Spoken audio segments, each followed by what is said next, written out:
تو میں نے سمجھتا کہ کوئی رشتے داری کوئی تعلقداری جو ہے نا وہ میرے اس وجہ جدوجہد میں جو ہے نا رکاوٹ بنے. تو میں نے کہا جی میں تو قرآن و سنت موومنٹ کے اوپر ہی اپنے مشن کو جو ہے نا جاری رکھوں گا. میں اب بھی کسی جماعت کا ممبر یا حصہ بننے کے لیے تیار نہیں. ہاں جو مجھے تعاون کرنے کے لیے کسی پروگرام میں دعوت دے گا یا کوئی کسی. تو اس وقت آپ قرآن و سنت موومنٹ کو ہی لے کے چل رہے ہیں. میں نے اس وقت قرآن تو ہشام بھائی اور آپ کے درمیان بھی کوئی اختلافات ہیں یا کوئی ایسے اختلافات نہیں. اپنی جمعیت چلا رہے ہیں, قرآن و سنت موومنٹ چلا رہا ہوں, لیکن میرے سیاسی نظریات میں زیادہ وضاحت اس حوالے سے پائی جاتی ہے کہ میں صرف دینی جماعتوں کے ساتھ چلنے کا حامی ہوں, جو کہ جمعیت حدیث کے رہنماؤں کے ذریعے تھوڑا اس مسئلے میں جو ہے نا وہ بھی سب کی طرف فلیکسیبلٹی. ٹھیک ہے, کچھ چیزیں سوشل میڈیا پر بڑی چلتی رہی ہیں, میں چاہوں گا اس پر بھی آپ کا موقف معلوم. مفتی طارق مسعود صاحب سے آپ کی ملاقات بھی ہے ریسنٹلی, آپ کے پاس وہ آئے بھی تھے وہاں پر لاہور تشریف لائے, آپ کی ملاقات بھی ہوئی. ابھی کچھ عرصہ قبل ان کے حوالے سے ایک بڑی کنٹروورسی سوشل میڈیا پر چلی, وہ توہین کے حوالے سے, اور جو انہوں نے امریکہ میں کینیڈا میں کچھ بیانات کیے. اس پورے کو کس نظر سے دیکھتے ہیں آپ؟ ان کو گستاخ سمجھتے ہیں یا یہ جو ساری چیز سوشل میڈیا پہ اس کو کیا موقف رکھتے ہیں؟ میری بات معاملہ زیادہ ہے کہ میں تنہا اپنی رائے اپنی فیلنگ کے اوپر جو ہے نا ڈیپینڈ نہیں کرتا. اچھا, خاص طور پر جو حساس نوعیت کے معاملات ہیں میں علماء کی مشاورت کو بڑی اہمیت دیتا ہوں. ٹھیک ہے, اور میرا ذاتی کاروبار بھی ہے پراپرٹی کا, تو اس کے مسئلے کے اندر بھی جو فتویٰ میرے دل میں آتا ہے میں نے کبھی اس کا فائدہ اٹھانے کی کوشش نہیں کی. صحیح, بلکہ میں اس کو لے جاتا ہوں علماء کے پاس, اگر وہ میری رائے کے مطابق ہو پھر بھی عمل کرتا ہوں, اگر میری رائے سے مطابقت نہ رکھتا ہو تو پھر بھی عمل کرتا ہوں. یہ میری فیلنگ کو سیٹ اسائڈ کریں کہ میری کیا اس کے بارے میں فیلنگ تھی. میں نے علماء سے جب اس بارے میں گفتگو کی تو انہوں نے اس کو جہالت, لاپرواہی, تساہل کے ساتھ تعبیر کیا, اور انہوں نے اس میں بات کہی کہ یہ جو ہے نا جو علماء چاہیے جو علماء تھے قائد سے متعلقہ دیگر, انہوں نے کہا لیکن اس کو جو ہے نا گستاخی کہنا جو ہے نا مشکل ہے. تو جب میں نے اس کے بعد میں بات سمجھا تو پھر میں نے اس موضوع پر لب کشائی کرنے کی کوشش نہیں کی, کیونکہ ایک ایل فیلنگ جنریٹ ہوئی تھی ان کے بیان کو سننے کے بعد, یعنی ایک دلی گھٹن کی کیفیت. لیکن جب علماء نے یہ بات کی کہ یار اس میں توہین والی بات نہیں ہے, تو پھر میں نے مناسب نہیں سمجھا کہ کوئی ہاں یا کوئی نام میں اس پر تبصرہ کروں. تو میں نے اس ایشو کے اوپر اپنی زبان جو ہے نا بند رکھی, کیونکہ کئی جگہ پہ ضروری تو نہیں ہوتا, مطلب ہر جگہ تبصرہ کرنے کے لیے سکوت بھی ہوتا ہے, وہ بہتر ہوتا ہے. یعنی ابھی بھی آپ سکوت میں نے کچھ بھی نہیں اس مسئلے میں کوئی رائے نہیں دی میں نے اپنی, میں خاموش رہا. لیکن میں نے اپنی یہ رائے بتا دی کہ میں نے علماء کی رائے کا مکمل طور پہ جو ہے احترام کیا. جب انہوں نے کہا یہ گستاخی کی بات نہیں بلکہ جہالت کہہ لیں, لاپرواہی کہہ لیں, تساہل کہہ لیں, سبقت لسانی کہہ لیں, اس میں یہ ایلیمنٹس موجود ہیں. لیکن اس میں گزشتہ دنوں سوشل میڈیا پر مدارس کے حوالے سے کچھ چیزیں بڑی وائرل رہیں, اور یہ بھی ہم نے دیکھا ہے اور آپ کے حوالے سے یہ بات بھی آئی کہ مدارس میں زیادتی کے واقعات کے حوالے سے جب چیز ڈسکس کی جاتی ہے تو یہ کہا جاتا ہے کہ جی آپ نے ریپسٹ کی جا کے وہ کر دی تھی, اس کے حق میں جو ہے نا پیشی دے دی کہ اس کو رہا کیا جائے, چیزیں کی جائے. اور ابھی ہم نے ریسنٹلی دیکھا کہ کراچی کے ایک مدرسے کے اندر وہ ویڈیو آپ نے بھی یقیناً دیکھی ہوگی, جو دیوبندی مدرسہ احسن العلوم جامعہ جو ہے کراچی کے اندر, اس کے محتمم نے جو سب کچھ کیا. پھر آئے روز مدارس کے اندر جو تشدد کے بڑھتے ہوئے واقعات ہیں, پھر زیادتیوں کے کیسز ہیں, یہ ساری چیزیں ہیں. میں تو سمجھتا ہوں کہ مدارس ظاہر تربیت گاہیں ہوتی ہیں, اور واقعتاً ایسا یہ دنیا نے دیکھا ہے کہ یہاں سے لوگ تربیت پا کر نکلے ہیں اور پھر پوری دنیا میں انقلاب برپا کیا. تو آپ کو وہاں کیوں جوڑا جاتا ہے کہ آپ نے ریپسٹ کے حق میں جو ہے نا وہ اصل بات یہ ہوتی ہے, اور اس پورے معاملے کو کیسے دیکھتے ہیں مدارس میں تشدد؟ اصل بات یہ ہے کہ یہ میری پوری لائف ہسٹری ہے کہ میں ریپ وکٹم جتنے بھی پاکستان میں ہیں ان کی جو ہے نا سنوائی کے لیے بات اٹھائی ہے. وہ سندس کا کیس ہو یا وہ ان 200 بچوں کا کیس ہو جو حسین خان والا میں تھے, ایون کہ جب مولانا عبدالعزیز کے اوپر یہ الزام لگایا گیا کہ انہوں نے کیا تو ہم نے کہا اس کی بالکل ٹرانسپیرنٹ انکوائری کرنے کے بعد مولانا کو قرار باقی سزا دی جائے. لیکن بعض دفعہ ایسا ہوتا ہے کہ آپ کی معلومات کے اندر کوئی ڈائریکٹ ایسی چیز آتی ہے جس کے اندر جو ہے نا ایسے ایلیمنٹ موجود ہوتے ہیں جو اس بات کو انڈیکیٹ کرتے ہیں کہ وہ بندہ ریپسٹ نہیں ہے. تو ہم یہ بات سمجھتے ہیں کہ وہ بندہ ریپسٹ ہو جس کا اس کی سزا جو اسلام کے اندر قتل ہے. میری نظروں کے اندر ویسے اس میں فقہ حنفی کا اور مسئلے کا یعنی ریپسٹ کا ہر ملزم مجرم نہیں ہوتا, تصدیق ضروری ہونی چاہیے. تو میں سمجھتا ہوں جیسا اسلام میں ریپسٹ کی حد مقرر کی گئی ہے وہیں پر ایک جو ہے اسلام میں قذف کی سزا بھی تو ہے نا. اگر ریپسٹ جو ہے 100 کروڑوں کا حقدار ہے تمہارے ہونے کی صورت میں, تو اگر اس میں جھوٹا الزام رکھتا تو 80 کروڑوں کی سزا بھی تو جو ہے اس میں ہے. اس لیے میں نے اس کے اندر جو ہے نا اس کے اندر یہ بات کی کہ جب ڈائریکٹ جو معلومات حاصل ہوئی ہیں اس کے مطابق بچے کا باپ بھی یہ بات کرتا ہے کہ ایسا واقعہ نہیں ہوا, اس کے اندر دوسری باتیں موجود تھیں. تو میں اگر ایسی بات نہیں تو اس کو عدالتی ٹرائل کے لیے دوبارہ آپ چیک کر لیں. پھر ان کے اوپر عدالتی ٹرائل کیا گیا, ان کو 2-3 مہینے جو ہے نا وہ عدالتی ٹرائل سے گزرے. اس کے بعد ان کے اوپر کوئی الزام ثابت نہیں ہوا, باعزت بری ہو گئے. اور یہ بڑی دلچسپ بات ہے ان کا تعلق میری جماعت کے ساتھ بھی نہیں تھا, ان کا تعلق جو تھا مرکزی جمعیت حدیث پاکستان کے ساتھ تھا, یعنی میسا کی جماعت کے ساتھ. ویسے یہ بات کہی جاتی ہے کہ علماء اپنے مطلب آپ نے کہا نا کہ مرکزی جمعیت اہل حدیث کے ساتھ ان کا تعلق تھا, ظاہر اہل حدیث مکتبہ فکر سے تعلق تو تھا, دیوبندی علماء اپنے لوگوں کے لیے اٹھ جاتے ہیں, اہل حدیث والے اپنے لوگوں کے لیے. ایسی بات ہے, آپ کو بات سناتا ہوں. میاں عامر صاحب کا واقعہ تازہ ترین ہوا ہے پنجاب کالج کے اندر، اور اس کے اندر افواہیں بھی ہوئی اور بڑا کچھ ہوا، لیکن میں خاموش رہا. میں اس وقت تک ویٹ کر رہا جس وقت کوئی بالکل حقائق جو ہے نا وہ واضح نہ ہو جائے. اگر اس میں یہ بات واضح ہو جاتی کہ اس کے اندر کوئی ریپ کیس ہے، ظاہری بات ہے میں نے بھی پوری طریقے سے بات اٹھانی تھی، لیکن میرے اندر وہ بات نہیں پائی جاتی کہ میں رومرس کے اوپر بلیو کر کے فوراً سے پہلے جو ہے نا اس بات کا مطالبہ کرنا شروع کر دوں. ہاں اگر وہ وکٹم کی ڈیتھ ہو جائے یا کوئی اس کا فزیکل اس طرح کا وضاحت ہو جائے کہ جس کے بعد کوئی اس کو ڈینائی کرنے کے امکانات نہ رہے، پھر تو وہ فوراً سے پہلے مجروح بندے کے حق میں بات اٹھانی چاہیے. لیکن جہاں تک افواہیں موجود ہوں، جتنی مرضی ان کا قوت پیدا ہو جائے، میں افواہ سادی بلیو نہیں کرتا.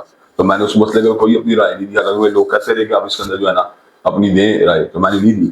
باقی رہ گئی بات کیا اس بات کی کوئی گنجائش موجود ہے کہ ایک بندہ جس کا پورے ملک میں ہمیشہ یہ مطالبہ رہا ہو کہ جو بھی ریپسٹ ہے اس کو سزائے موت دی جائے، اور جو بھی چاہے وہ ہوموسیکسولیٹی کا مرتکب ہو یا زنا کا مرتکب ہو اس کو سزائے موت دی جائے، کیا اس بات گمان کیا جا سکتا ہے کسی ریپسٹ کے بارے میں کہ اس کو سزائے موت نہیں دینی چاہیے؟ یہ بات کہی جا سکتی ہے کہ وہ ریپسٹ ہے کہ نہیں. اس ایشو پہ تو اختلاف ہونے کی گنجائش موجود ہے، لیکن اس میں تو اختلاف ہونے کی کوئی گنجائش موجود نہیں کہ جو بھی ریپسٹ ہے اس کو جو ہے نا مرڈر کی. یعنی مدارس میں جو اس قسم کے جتنے واقعات ہیں آپ کسی بھی طور پر اس کو جسٹیفائی کریں گے؟ سوال ہی پیدا نہیں ہوتا. یہ تو بات طے شدہ ہے، جو بندہ بھی اس سے ملوث ہے اس کو سزائے موت ملنی چاہیے. میرا موقع تو بالکل 2+2=4 کی بات ہے اس مسئلے کے اندر. اس میں کون سی جسٹیفیکیشن کی بات ہے؟ یہ واقعہ مدارس کے اندر بھی ہوتے ہیں، یہ واقعہ کالج کے اندر بھی ہوتے ہیں، یہ واقعہ یونیورسٹیز کے اندر بھی ہوتے ہیں، یہ واقعہ ورک پلیسز کے اوپر بھی ہوتے ہیں، یہ واقعات کئی دوسرے کیمپسز ہاسٹلز کے اندر بھی ہوتے ہیں. ہم تو ہر ایک کے لیے ایک ہی اصول رکھتے ہیں، لیکن ہم یہ بات کرتے ہیں جس طرح افواہ سازی کے عمل کو وہاں پہ کنڈیم کیا جائے جہاں پہ وہ لوگ انوالو ہوتے ہیں جو مذہبی نہیں ہوتے، تو یہ ایج مذہبی لوگوں کو ملنا چاہیے. ایسا نہیں ہو جائے کسی بندے کو کہہ دیں یہ ریپسٹ ہے تو ہم فوراً سے پہلے کہہ دیں اس کی جو مستقبل کی زندگی ہے، جس میں مستقبل کے معاملات ہیں وہ ذمہ دار ہیں. جاوید احمد غامدی صاحب آپ یقیناً جانتے ہوں گے اور آپ نے سنا بھی ہوگا، ان کے نظریات افکار کے حوالے سے آپ کیا رہے ہیں؟ نہ صرف میں نے ان کو سنا بلکہ میں نے کئی ان کا ٹاکس بھی جو ہے نا وہ کی ہوئی ہیں. ٹھیک ہے. اور اس کے اندر جو خاص طور پہ جب علی پروگرام جیو ٹی وی پہ چلتا تھا انٹروڈکشن ہوا، اور پھر اس کے بعد بھی کئی پروگراموں کے اندر ہم اپنے اپنے اسلوب کے ساتھ جو ہے نا وہ کرتے رہے. ہمیں ان کے ساتھ جو ہے نا اصولی فنڈامنٹل اختلاف ایک تو یہ ہے کہ وہ قبر واحد کے بارے میں جو نظریات رکھتے ہیں وہ اسلامی تاریخ اور محدثین کی جو آراء ہیں اس کے ساتھ مطابقت ہی رکھتی ہے. دوسری بات ہم یہ دیکھتے ہیں کہ وہ عقل کو ہمیشہ جو ہے نا الہام کے اوپر یا وحی کے اوپر مقدم رکھتے ہیں. یہ بات ہمارے لیے اس لیے قابل قبول نہیں ہے کہ اس کی زیادہ زیادہ قرآنی حقائق کے مقابلے حدیثی حقائق ان کے اوپر پڑتی ہے. ٹھیک ہے. ہم یہ بات سمجھتے ہیں کہ حضرت عیسیٰ علیہ السلام کی ولادت کے بارے میں تو وہ قرآن کی آیات کی درپشائی نہیں کرتے، لیکن نزول مسیح کے بارے میں جو ہے نا وہ ایک عقلی رویہ اپنا کر جو ہے نا اس کا انکار کرنا، اس پر ڈینائی کرنا شروع کر دیتے ہیں. پھر ایک بات ہے، ویسے تو ان کا پرنسپل جو ویو یہی ہے کہ ہمیں کانسٹیٹیوشنل فریم ورک میں کام کرنا چاہیے، لیکن جہاں پر قادیانیوں کو ریلیف دینے کی بات آتی ہے تو کانسٹیٹیوشن نے ان کے اوپر جو رکاوٹیں کھڑی کی ہیں ان کو بھی جو ہے نا کنڈیم کرنا شروع کر دیتے ہیں. پھر ایک بات یہ ہے کہ وہ معاملات جن کے اندر ہماری حدود کے اوپر آج تک ابھی اختلاف نہیں ہوا، ہاں سے شادی شدہ بندے کی رجم کی حد جو ہے اس کے بارے میں بالکل وہ موقف جو ہے نا ایک نیا بنا لیتے ہیں. ان میں تجدد پایا جاتا ہے. وہ حدیث متواترہ کے تو قائل بہرحال ہیں، لیکن وہ خبر واحد جو ایک بہت بڑا حصہ ظہیر حدیث کا خبر واحد پر مشتمل ہے اس کا بھی انکار کرتے ہیں. پھر عقل کو مقدم رکھتے ہیں. پھر ایک بات یہ ہے کہ ان کے یہاں پر جو ہے ایک ایسا ان کا کنسیپٹ پایا جاتا ہے کہ وہ نفاذ شریعت یا نفاذ اسلام کے بارے میں کبھی ان کے اندر یا کوئی طلب نظر نہیں آئی، نہ ہی ان کے اندر کوئی ڈیزائر نظر آئی ہے. وہ ہمیشہ مسلمانوں کو بطور اپوزیشن جو ہے سیٹسفائی کرنے کی کوشش کرتے ہیں کہ ان کو یہ کہ رولنگ ان کا کردار تھا کئی صدیوں کے اوپر محیط، وہ اس کردار کو ڈیٹیچ کر کے ان کو جو اپوزیشن کے اندر جس طرح گرو ہوتا ہے اس اعتبار سے اس کو یعنی وہ کہتے ہیں ان کو اس بات کے اوپر جو ہے نا اطمینان حاصل کر لینا چاہیے، اور جو عملی جدوجہد ہوتی ہے نفاذ اسلام کی اس کے ساتھ جو ہے نا بالکل کوئی تعلق نہیں اختیار کرنا چاہیے. حالیہ انہوں نے ایک خانقاہ بھی کھولی ہے اور برہان میں انہوں نے لکھا ہے، ہم ایک پروگرام کر رہے تھے اس میں ڈاکٹر عمیر محمود صدیقی صاحب انہوں نے اس کو پیش بھی کیا تھا. تصوف کو انہوں نے نیری جہالت اور گمراہی کہا تھا. آج انہوں نے خانقاہ کھولی اور اس خانقاہ میں بڑا مخلوط ماحول ہے.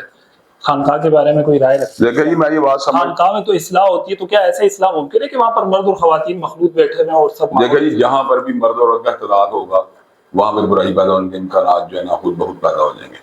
اسلام نے نہ صرف یہ پردے کی حمایت کی بلکہ سیگریگیشن اور جینڈر کا جو کنسیپٹ ہے نا اس کو بھی اجاگر کیا.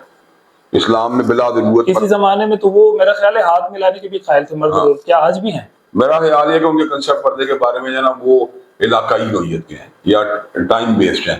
ان کے ذہن میں یہ ہے کہ جو ٹائم چل رہا ہو یا جو علاقہ چل رہا ہو اس کے مطابق آپ جو ڈریسنگ کریں گے ان کا نزدیک وہی پردہ ہے. جبکہ ہم یہ بات سمجھتے ہیں قرآن کے احکامات اس بارے میں بالکل واضح ہیں قرآن جی جو آپ کا جو ہے وہ سر ڈھانکنے کی بات بھی کرتا ہے، قرآن جی سینہ ڈھانکنے کی بات بھی کرتا ہے، قرآن جی اپنے زیب و زینت کے اظہار سے بھی آپ کو روکتا ہے، قرآن جی جو ہے اپنی خفیہ قیمتوں کے اظہار سے روکنے کے لیے آپ کو قدم بھی زمین کے اوپر آہستہ مارنے کی تلقین کرتا ہے۔ تو ہم یہ بات سمجھتے ہیں، اور علماء اور فقہاء کی غالب اکثریت جو ہے وہ چہرے کو بھی، پردے کو بھی ضروری سمجھتی ہے۔ تو ان تمام کی تمام باتوں کی موجودگی میں جو جوید غامدی صاحب کی رائے ہے، نہ تو وہ کتاب و سنت سے مطابقت رکھتی ہے اور نہ ہی فطرت انسانیت سے مطابقت رکھتی ہے۔